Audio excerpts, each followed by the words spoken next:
공감을 못하거나 또 자기 감정을 적절하게 말로 표현하지 못해서 오해가 생기기도 하고 은근 소외되는 친구들이 생기기도 합니다. 이 세 가지 질문만 잘 던져줘도 타인의 감정을 짐작해보고 공감 능력과 감정 조절력을 자연스럽게 키울 수가 있습니다.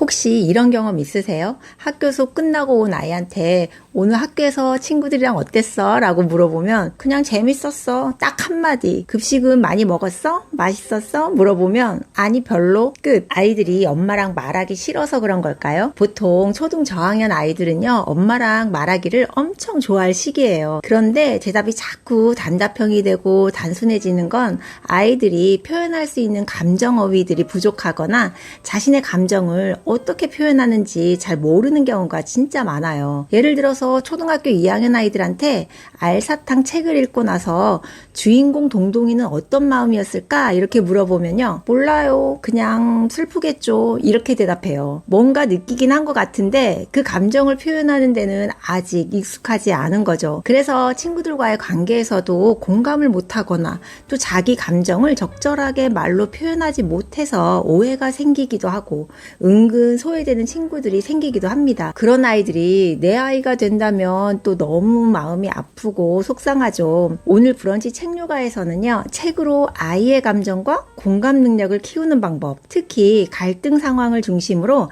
감정을 읽는 독서법을 함께 나눠보려고 합니다. 요즘 아이들 친구와 싸우거나 무시당했을 때 나도 몰라 그냥 싫어졌어 라고 말하는 경우가 많지 않으세요? 그럴 때 부모가 그래서 너 지금 마음이 어떤데? 이렇게 물어보면 보통 대답이 없거나 그냥 울거나 화내는 경우도 많아요. 그 이유는요, 감정 어휘가 아직 부족하고 또 자기 감정을 들여다보는 경험이 많지 않기 때문이에요. 그래서 어릴 때부터 감정 독서가 꼭 필요한데 책 속 인물의 상황을 통해서 타인의 감정을 짐작해보고 그 감정과 나를 연결하면서 공감 능력과 감정 조절력을 자연스럽게 키울 수가 있습니다. 이게 점차 나아가서는요, 친구 관계, 성인이 되어서 사회생활을 하는데도 너무너무 중요한 부분 중에 하나가 됩니다. 오늘 함께 감정 독서 연습을 해볼 책은요, 바로 백희나 작가님의 알사탕이에요. 책 좋아하시는 부모님이라면 한 번쯤 접해보셨을 텐데요. 이 책은 친구가 없는 동동이가 마법 같은 알사탕을 통해서 주변 사람들의 속마음 소리를 들으면서 조금씩 마음을 열고 변화해가는 이야기예요. 특히 이 장면, 매일 잔소리만 하는 아빠의 속마음 소리를 듣고 동동이가 멈칫하는 부분이요. 아빠의 잔소리 뒤에 감춰진 속마음 소리가 사랑해 사랑해 사랑해, 이 소리를 듣고 동동이가 아빠 등 뒤를 꽉 안아주는 장면, 이 대목에서 저희 아이도 갑자기 조용해지더니 엄마 나도 엄마 사랑해 이러더라고요. 아, 그만큼 저도 잔소리가 많았나 보다 생각했어요. 이런 게 감정 독서가 주는 힘이 아닌가 싶은데요. 자신의 감정을 꺼내게 하고 타인의 감정에도 조용히 발을 디뎌보는 경험이죠. 책을 다 읽고 나면 그냥 재밌었어로 끝내지 마시고요. 이런 질문을 한번 던져보세요. 동동이는 처음에 왜 말이 없었을까?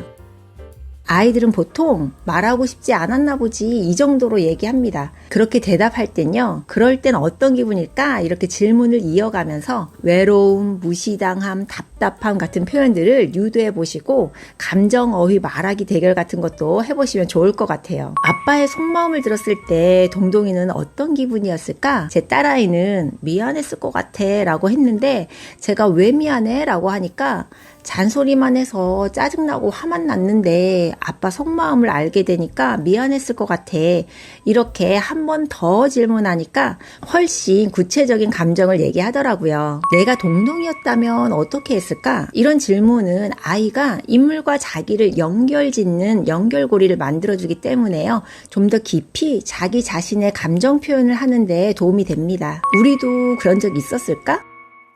저희는 이 질문 덕분에 동동이의 돌아가신 할머니 이야기처럼 예전에 할아버지가 병원에 오래 다니시다가 돌아가신 후의 이야기를 서로 나눌 수 있었는데요. 감정 독서가 추억도 끌어올려 주더라고요. 고정 댓글에 알사탕 독후 감정정리 워크시트를 공유해 드릴 테니까 아이와 책 읽은 후에요, 꼭 한번 활용해 보세요. 질문에 답하다 보면 아이 속마음이 보일 겁니다.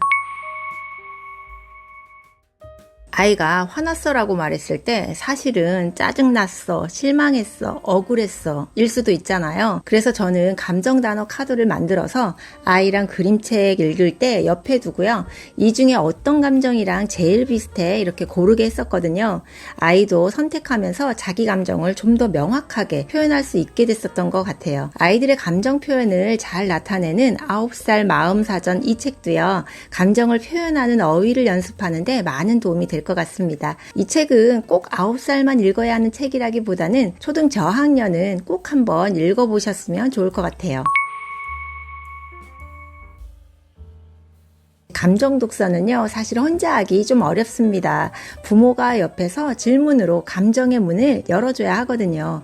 많이 어렵지는 않으니까 아래 3가지 질문만 꼭 기억해 주세요. 어떤 장면에서 마음이 움직였어? 감정을 일으킨 포인트를 찾는 거예요. 2번째 질문은요, 그 인물은 어떤 기분이었을까? 이 질문은 타인의 감정에 대해서 상상하게 만들어주는 질문이에요. 3번째는요, 우리도 그런 적 있었던 것 같지 않아? 이 질문은 감정을 자기 생활과 연결하는 역할을 하는 질문입니다. 이 3가지 질문만 잘 던져줘도 책이 단순한 이야기가 아니라 감정 성장의 도구가 될 거예요. 오늘 영상 어떠셨어요? 감정을 배우는 건 단어를 암기하는 게 아니라요, 경험이 필요해요. 그리고 그 경험은 책으로도 시작할 수 있고요. 오늘 읽은 알사탕 이외에도 슬픔이 찾아와도 괜찮아, 이 책도 감정 독서용으로 정말 좋은 책이니까요. 추천드릴게요. 아이의 마음을 더 깊이 들여다보는 브런치 책류가였습니다. 오늘도 아이와 따뜻한 감정을 나누는 하루 되시고요. 우리 다음 브런치에 또 만나요.